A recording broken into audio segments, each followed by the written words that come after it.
अस्सलाम वालेकुम dear viewers, मैं हूं Wahid Wazir. Welcome to my YouTube channel. तो इस वीडियो में हम डिस्कस करने वाले हैं difference between combustion and burning.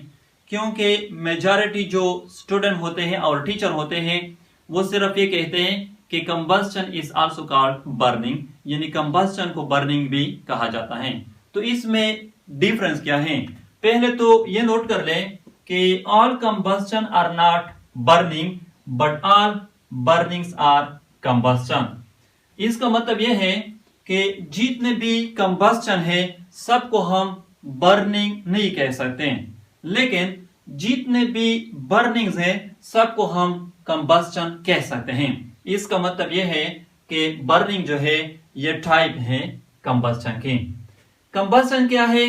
जब फ्यूल और ऑक्सीजन एक दूसरे के साथ रिएक्शन कर लेती हैं तो इसके नतीजे में एनर्जी जो है ये रिलीज हो जाती है। तो ये जो प्रोसेस है, ये जो रिएक्शन है, इसको कंबस्टन कहा जाता है। इस रिएक्शन में एक्चुअली कार्बन डाइऑक्साइड और वाटर वेपर भी रिलीज हो जाते हैं। तो बर्निंग क्या है यहां पर ये नोट कर लें।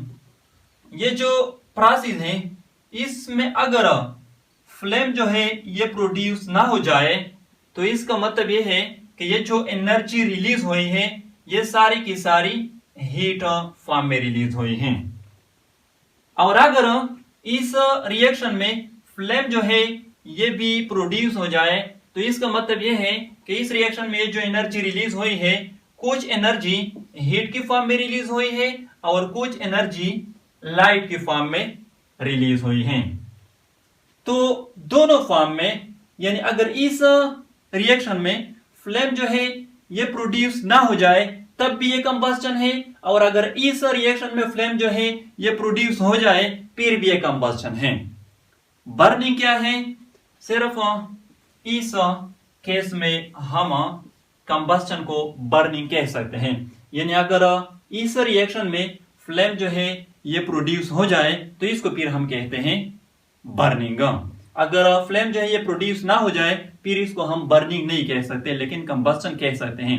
तो इसलिए यहां पर मैंने कहा कि जितने भी कंबस्टन है सबको हम बर्निंग नहीं कह सकते, लेकिन जितने भी बर्निंग्स है सबको हम कंबस्टन कह सकते हैं। सिंपल सी बात है। अगर इस रिएक्शन में फ्लेम जो है वो भी प्रोड्यूस हो जाए तो इसको फिर हम कहते हैं बर्निंग। यहां पर एक और टर्म भी नोट कर लें, फायर, ये भी यूज होता है। तो इसका क्या मतलब है? देखो, ये जो बर्निंग है ये अगर ज्यादा टाइम तक बरकरार रहे, सस्टेन रहे, तो इसको फिर हम नाम देते हैं फायर। आई होप आप लोगों को वीडियो अच्छी लगी होगी। Thank you.